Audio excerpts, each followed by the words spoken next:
it's really good to just sit down at the end of the day and have that moment of reflection and inspiration. I'm sure whoever that, even if it's one person or if it's 20,000 people who hear this episode, there'll be some impact. And that's what this is all about. So thank you for Yeah. having me on.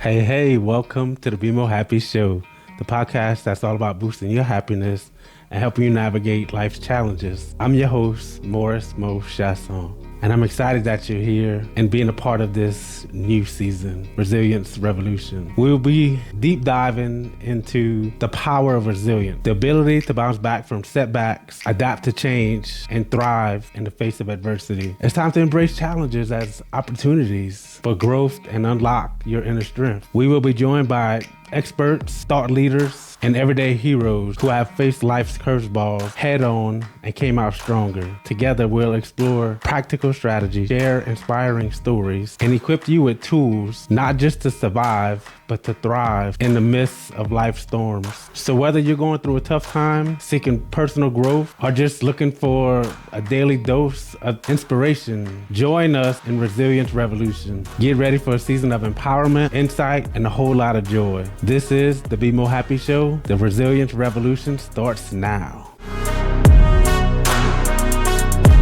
I get it. I get it. I used to go to my son's wrestling matches, and I was in school at the time getting my master's in educational leadership. And so I had my laptop out. I was always researching, doing what I had to do. And it was the only time I would pause the laptop was when he was up to wrestle, and I would record him, cheer him on, blah, blah, blah. Okay, good, Papa, you did great. Okay.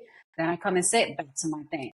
And there was this mom there who was always like, I tried to talk to you for months and you just had this bitch face. And I was like, I was locked in. I didn't have time to socialize. Like after that, I had to go home and cook dinner. And I had to make sure the kids were in bed and that they did their homework and all this stuff. I'm like, I was on go mode. Like I was not trying to be friendly with anyone. She's like, well, that shit worked because I thought she was the biggest bitch. And then one day it's like, I was done. I graduated and we saw each other at a baseball field. And she's like, oh, hi. And I was like, oh, hey, what's up? And it was like, what? Like, you're nice? I was like, Wait, you're huh? She's nice? like, you were such a bitch. Like, I was like, how was I a bitch? How? I said nothing to you. She's like, that's why. Because, like, I tried saying hi, and you were just, like, typing away and shit. And I'm like, oh, locked in, you know? It's like, but it worked. I was like, well, you know, mission accomplished because I had to do what I had to do. Yeah, you In weren't that moment, I was there to either. watch my kid, you know? I don't even remember how good Anaya kid was, but whatever, you know? Go team, you know? But Yeah, that's it cool. works, but it, you know, it's okay. Just knowing when to turn on and off is important. And, you know, it's something that with, again, resilience, we need to learn to do.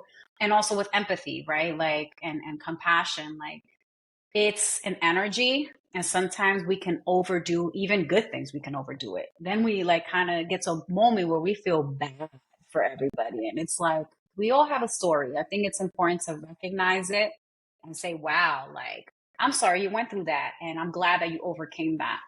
But we all have, you know, something that'll bring other people down to their knees because we all, you know, have faced some kind of adversity. Some of us don't really take those lessons into account and build that thick skin. And some of us be like, oh, that shit ain't happening to me again. So I'm about to bulk up because next time is not going to be a next time.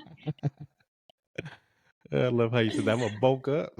Yeah, Shit ain't it's happening like again. it's like we're going to war, right? Like we become like this little warrior, you know, this warrior spirit that is like, nah, ain't nobody gonna fuck with me. And then we get this whole like, I don't play that. Nobody plays that. You know, shut up. Like I don't play that. What game are you talking about? Like it's life. You know, you don't tolerate it. Okay, that's your boundary. That's okay. We respect that. But maybe I play that. So whatever. You're so cool, Lillian. You're so cool. So I got another question on resilience. Can resilience be learned, or is it an innate trait that some individuals possess and some people don't? I think for sure it's a combination of both. I think is something that you could be born with because I know that there's some people that are like natural leaders, right? And then there's some that learn to lead. but they didn't learn to lead out of nowhere. Like there was some tough experiences that taught them how to be expressive, how to delegate, and how to really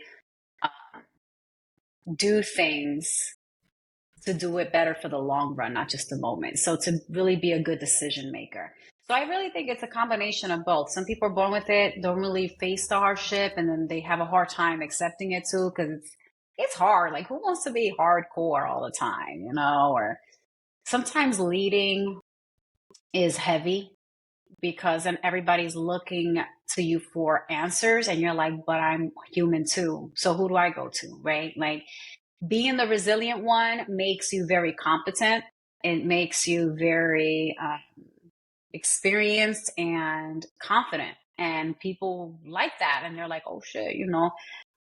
And I can say that I'm that person. A lot of people be like, oh, Lillian should know. And if she doesn't know, she gonna figure it out. And sometimes I'm like, well, shit, you can Google it too. Like, I'm the same way. I'm gonna research. So can you? But some people are just like, oh, but you'll get to it faster. You know better, this and that. And it's like a blessing and a curse because the more competent, the more wise you are, the more people come to you, which is, I think, great when you are in service. You're a coach, you're a parent, you're a nurturer, you're a homemaker, all that. It's great. It's perfect then. But when you're a human going through some challenges, it's like, who do you go to then? When everybody's constantly coming to you, who can you go to that has enough thick, like toughness, enough resilience? Who can I go to that can guide me then? You're like, shit, like who's within my reach when I'm within other people's reach? So it's something that can be, you know, built along the way, but definitely I was born a talker. I was born a leader. I loved the stage. I used to sing. I used to always be performing and doing things. So for me, it came more natural.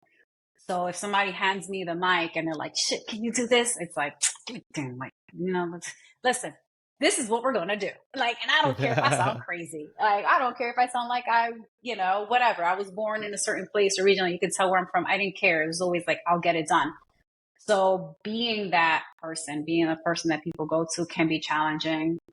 But it's definitely something that I've had to learn and something you have to kind of always tap into, especially as a parent, because you have to have some toughness and thickness when your kids are growing up, because you're going to face some things that for them, with them, you know, as they're growing up, it's tough. But I don't know where we are as a collective when I think of society and if it's something that if people are born with. Right now, I don't think anybody's born with it. Everybody's kind of soft. And I kind of don't blame people. Like, it's been very unstable. You know, the economy, the news is always dragging. It's like the energy we're exposed to is very inconsistent. So it kind of makes people on edge. I don't think it's toughness. I think it's more anxiety than anything else, uncertainty. And that makes people just be on edge instead of grounded, because someone who's resilient is grounded. You know, you stand in your warrior pose, just ready for whatever's to come and embracing whatever's to come. But it's hard to be ready when things are constantly and quickly changing. So I think that's a really, really tough thing. I think I would hate to be a teenager in like right now. Oh my goodness. Like, yes.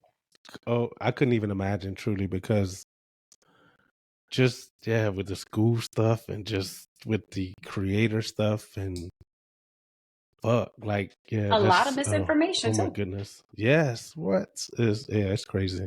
You know, so it begs the question, right? So for me, it's, are they soft or are they super resilient?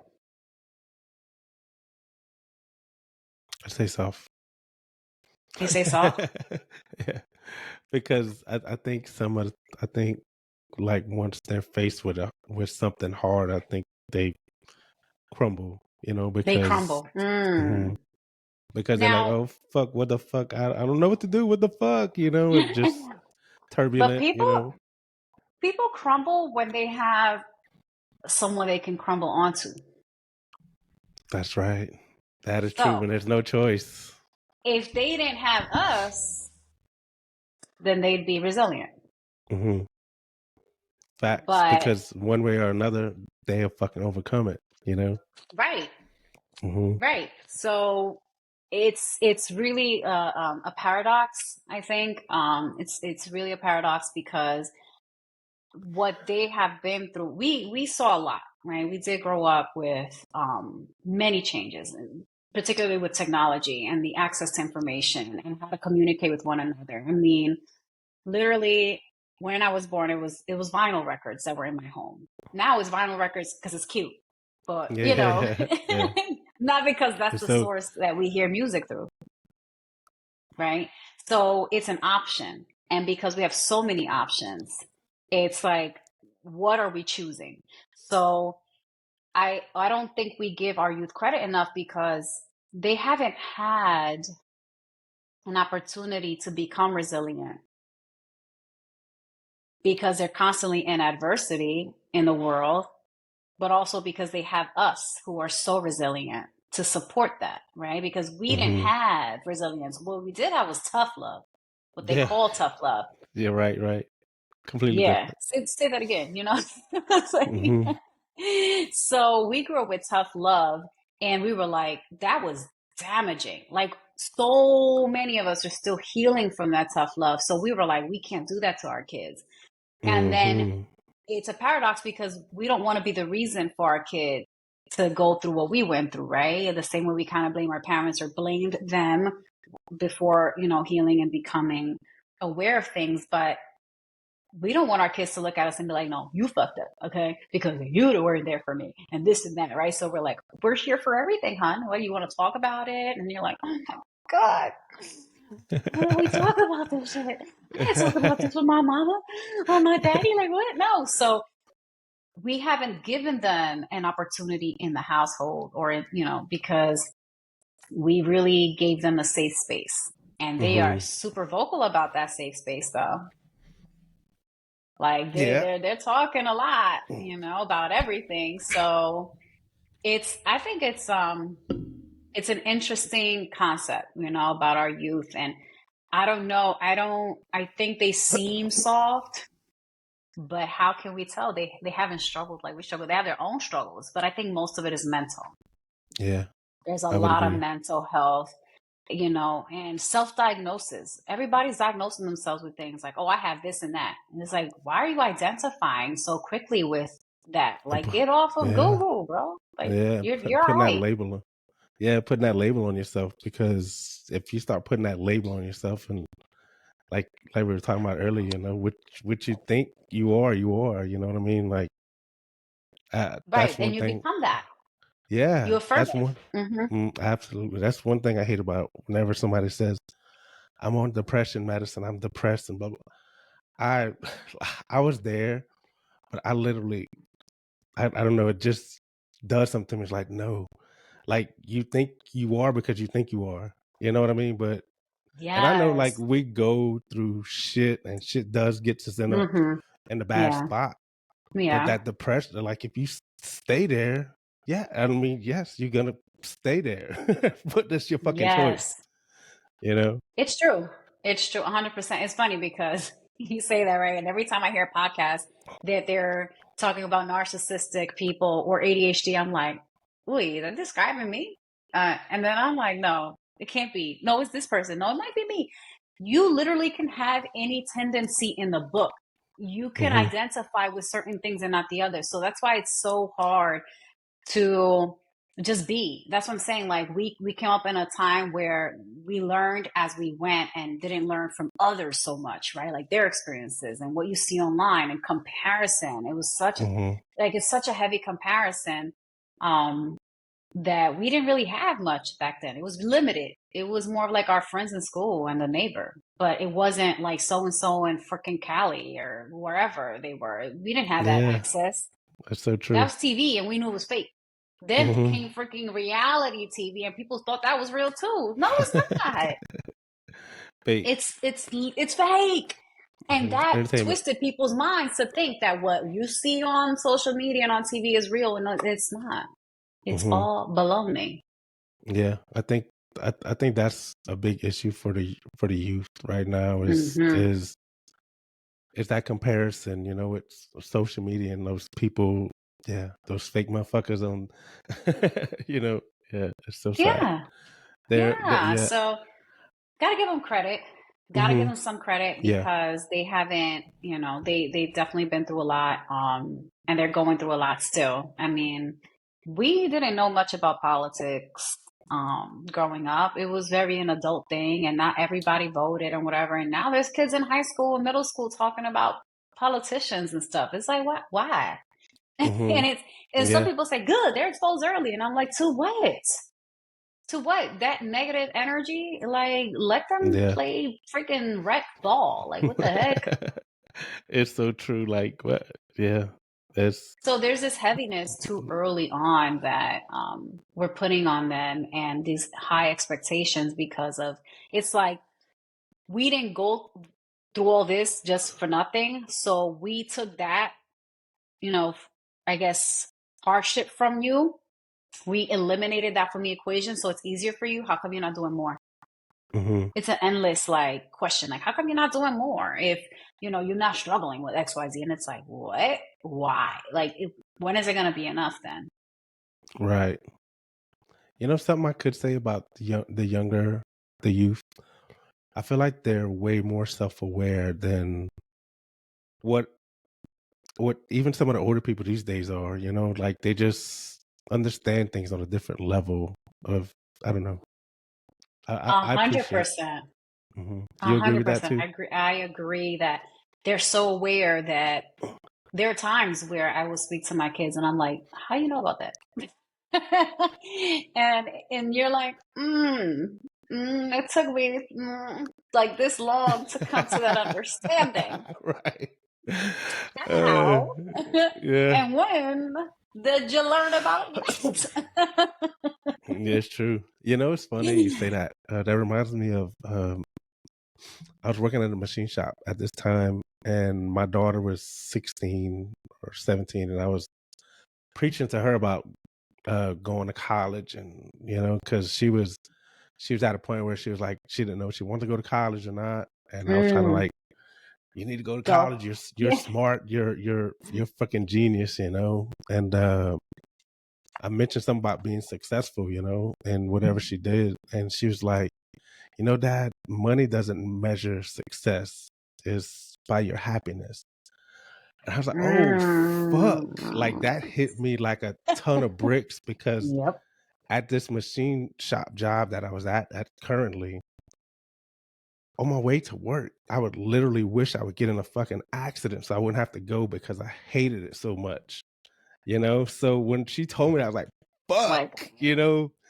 Yeah, it hit me hard. they know, and they are in tune, and you know why they're so aware and in tune? Because they haven't had to heal this whole time, over and over again, having to be so tough and have the resting bitch face. They're able to smile if they want and not smile that day. It's not forced energy. They're just going with the flow, and they're very present, and so it allows them to get in tune with themselves. Versus us, we had to go through so much shit that we have to kind of like bring our guard. It's so hard, you know, to bring our guard down and be like, yeah, so I'm human. Like, and I feel this way because ego's up here. And so for them, it's like, the fuck? Like, I don't care. Like, and it's really interesting. So true. It's really interesting because they I love want to that. be happy. And I've noticed that most of the kids just want to be happy. And I think it's because we have shown that to them, right? Because kids don't do as they hear, they do as they see. Absolutely. So if they see us searching for that enlightenment, searching for that alignment, searching for that healing, they're like, well, shit, I could skip steps 1 through 5. Yeah, it's so right? true. Like, I could skip mommy and daddy 1 through 5 and just be at 6. And then you're like, dang, man, I went through all this shit and you already got it, which is the point. Right. Yeah, and then we get so absolutely. mad at them, but this is literally what we're doing. You know, it's like toughness is needed depending on what you do, but at the same time, there's so much success and so much to be grateful for without all that like clouded judgment and toughness. Because let's be honest, toughness came from bullshit. It came from trauma. It came from really hard times. And if our kids don't have it, then we fucking made it. We Yeah, did what we had to do. absolutely. Yes. I Like, love it. what? Um, how old are your kids, Lillian? Hold on, because I had to go take my son to a physical this morning, and they were like, "Mommy, he's 18. You going outside?" I was like, "I'll be in the car." That's funny.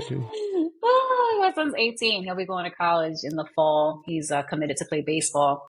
And my daughter is 16, a junior. She'll be a senior in the fall. So I thought it Nice. was cute to have them back to back. And then I'm like, oh, back to back. They're leaving, they're doing their thing back to back. Oh, so Uh, yeah. so your son's gonna be playing college ball? Yeah.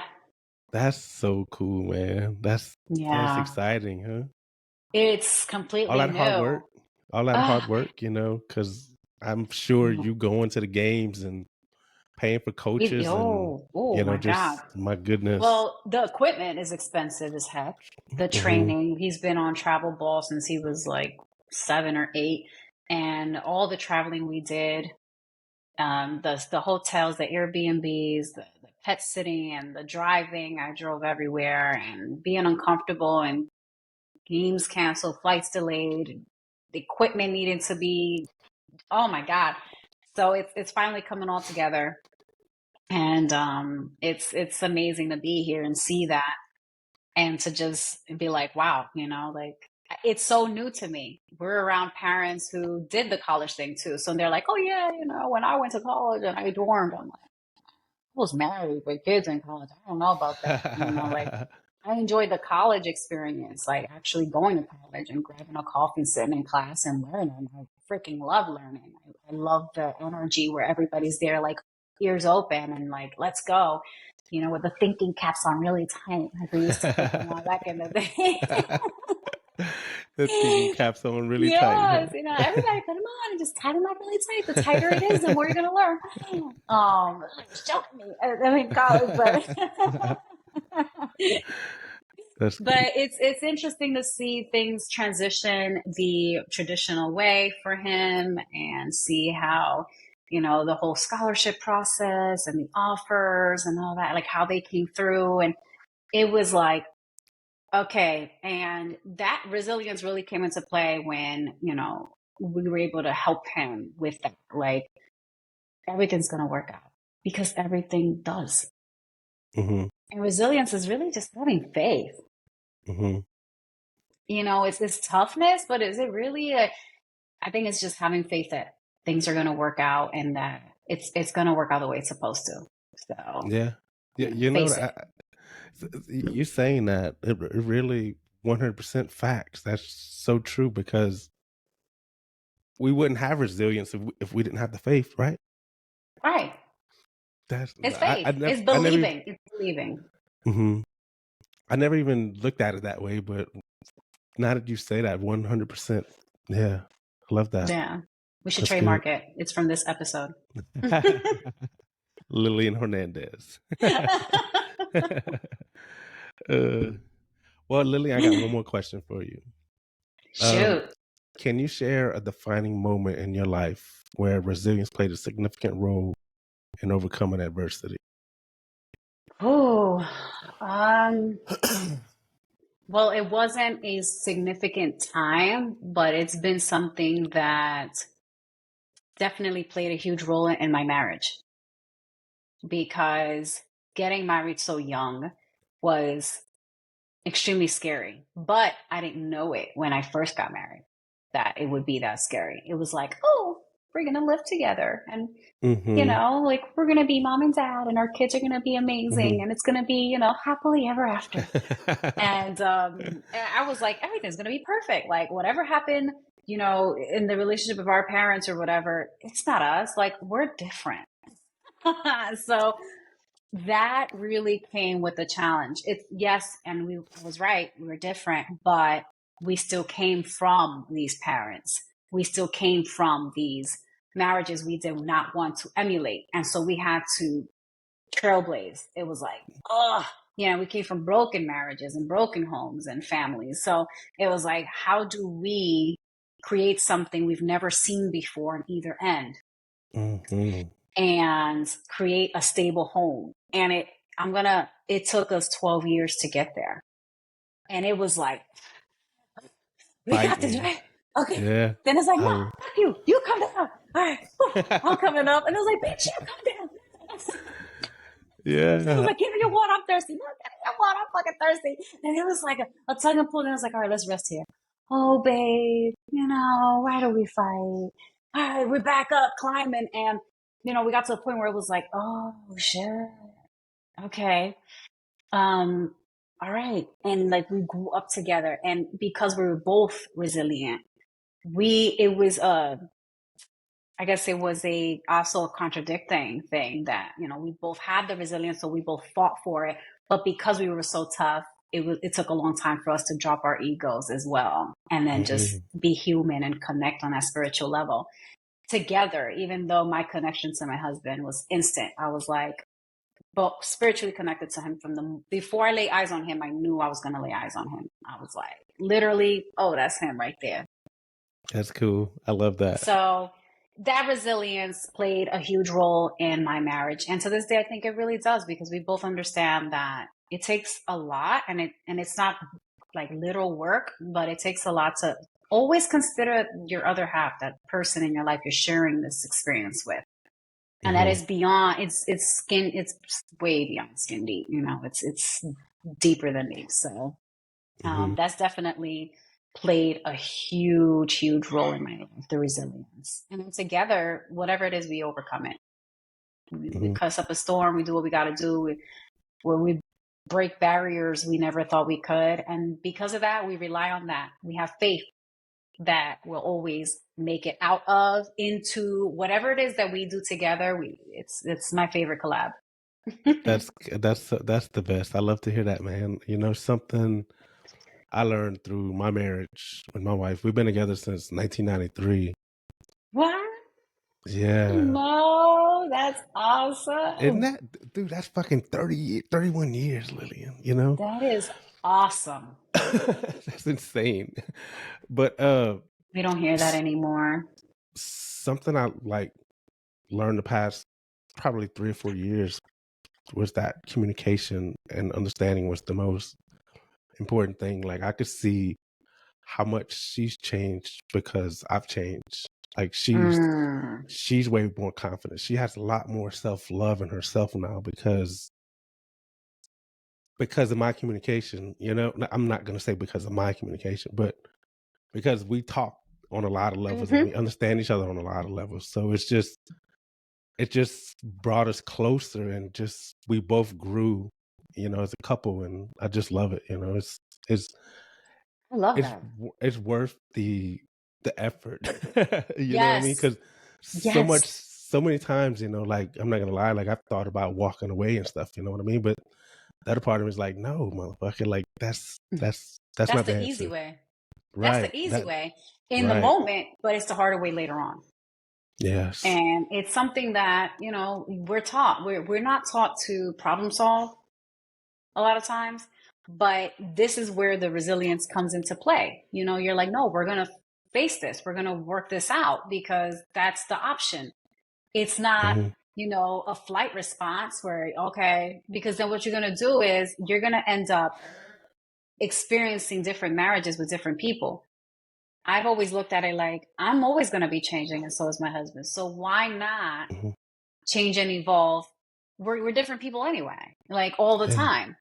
We're going to jump from one marriage to another and then blame all our partners.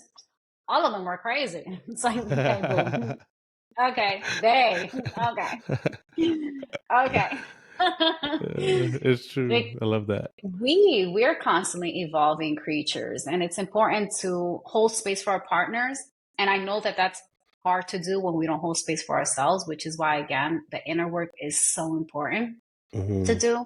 Because if we don't work on ourselves, then how can we hold space for a partner who's going through their changes, who could be experiencing depression, which I see it as a transition. Like I've learned to see depression as a transition in our lives that sometimes we have to sit still with. And the room is spinning around us and we're like, oh, why do you want to spin with it? Feel that feeling, like feel it. You feel a little, okay, you feel a little imbalanced because there's a lot happening at the same time. So slowly come back to it. Take your time. You know, rushing into things, trying to understand everything could be overwhelming. You know, there's I agree with that. I like with you, for like I'm gonna say for like 13, 14 years, I was on and off meds. And then I was like, fuck that. And that's where I found Reiki, you know, and that's when I was able to find meditation and breath work and sit and say, oh my God, I no longer ever need, you know, medication. You was medicated for 12 years? On and off, yeah. Dang, that's Yeah. crazy. And found the Reiki and Reiki healed my life. Because it healed me, it healed my marriage. It solidified everything within our marriage. Like everything that the little pieces of puzzles that were kind of floating were like boop. put together. Huh? I love that. Yeah, I got goosebumps. That's so cool. I'm happy for you. Yeah, thank you. That. And since then, it continues to be that healing factor for me and for him because we're, you know, as individuals, we gotta do our best to do that work so we can work within our other dynamics, whether it be our romantic relationships or with our children or with extended relatives or friends or across the globe. Yeah, that energy needs to be authentic and needs to be healed. If not, what are we doing?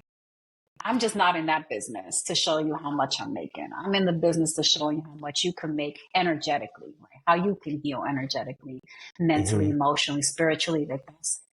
That's my job. Yeah, I love that. So I don't know if you're gonna know the answer to this, but why is it you think that a lot of people like fear going within themselves and learning more about themselves?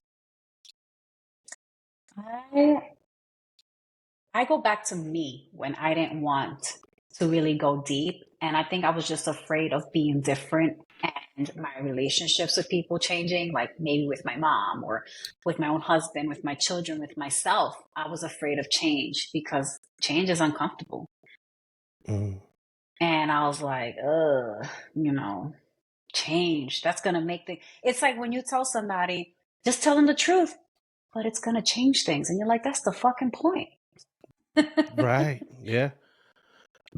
That's the point. And because that's the point, the change, I think that's the biggest layer of fear that stops people from speaking up and saying the truth or asking the hard questions and having the tough conversations is because change is coming and that's not something people are comfortable with.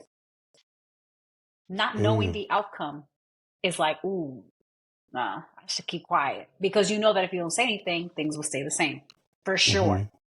Yeah, that's so true. For me personally, I believe I feel I was concentrating on surviving for so long, like fucking paying bills and like I guess drinking because I used to drink and play video games back in the days, and like that was all my time, you know, drinking, working, coming home, and just spending time with the family, and not really thinking about emotions and all that stuff because I didn't I didn't know shit about emotions a few years ago, like 4 years ago. I didn't know what none of the feelings were like the feeling of abandonment, just the feeling of not being accepted, loved, you know what I mean? Like I didn't know all that shit, you know, like it was just crazy, you know. So yeah, but I think it's because just that life and doing the same mundane bullshit every single day that you just don't get time to think, you know. That's what I think. I think so. I think that's a huge, I think that's number one, very vulnerable of you to share. And two, that life was life. With like you had no space. You didn't create that for yourself. Right. Yeah. So, you know, and when you're used to just being on the go and doing, we don't know how to take up space. Sometimes you're trying to avoid confrontation and stuff because you don't want to be the one to shake things up.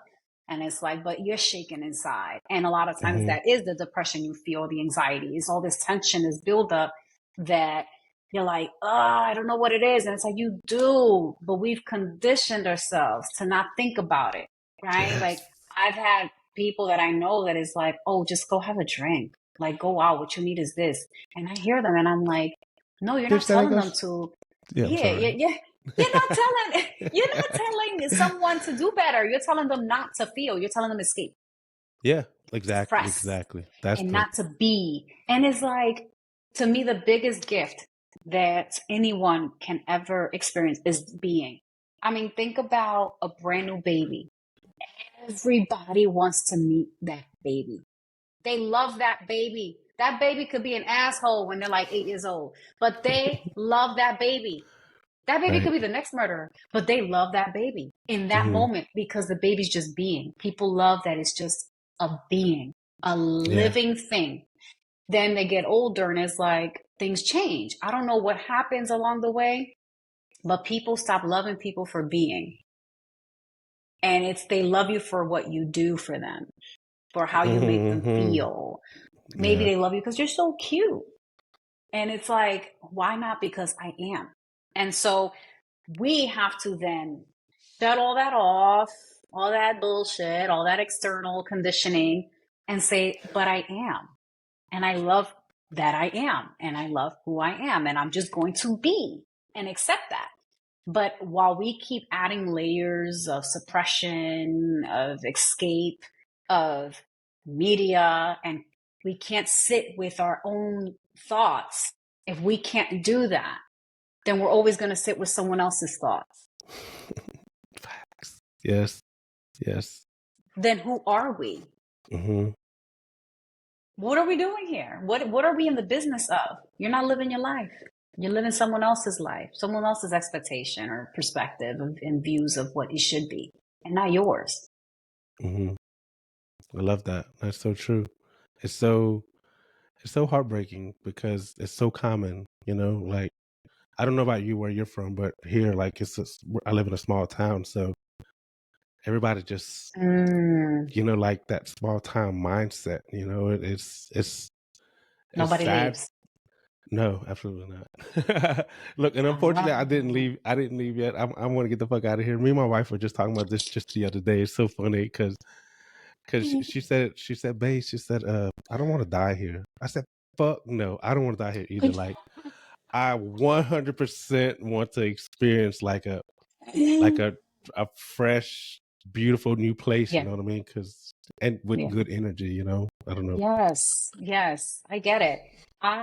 We have moved a lot. We have moved a lot, and we've been here a couple of years now in a rural area. So the neighbors know of each other, but it's a very different vibe. But we moved into a place where it's not a small town, but it's like a lot of little towns together, and most of these kids grew up together. So my kids were like the outsiders. And they're like, they've never left the country. Like they've never, and I'm like, that's okay. This is a fucking huge country. We've never left the East Coast. No, I'm kidding. I've been to Cali a couple times and Vegas. I love the West Coast. Jesus, I don't know why. But Really?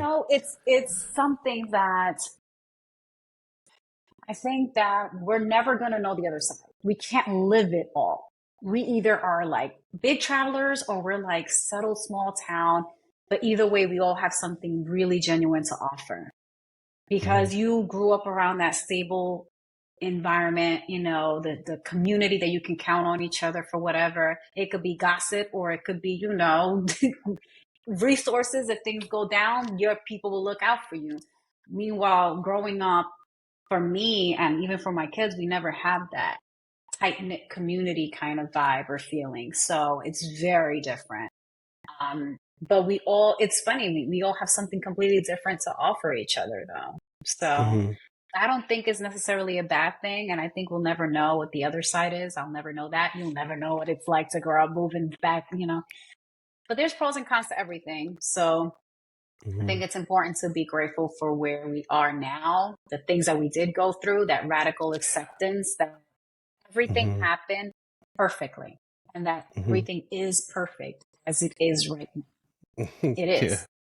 And this Yeah. is the best moment of our lives. Like right now, this second, this conversation, this moment is the best time of our lives because it's the one that we can touch, right? It's the one that we're able to connect with and be. And that's how I see life. Like it's every moment is the best time of my life. Every day, every moment, that moment that I can come into that awareness where I'm like, I'm alive. I can smell, like I can touch, I can taste, I can feel, like I can hear, I can see. This is the best moment of my life. I love that.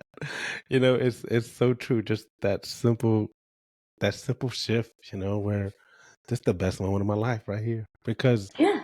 100% facts it is, because Lord knows tomorrow's not promised to anybody, right? So yeah, Oh, yeah. Mm-hmm. Yeah. that's cool, man. I love that concept. That's something I want to practice doing. Like I practice being present all the time, Mm-hmm.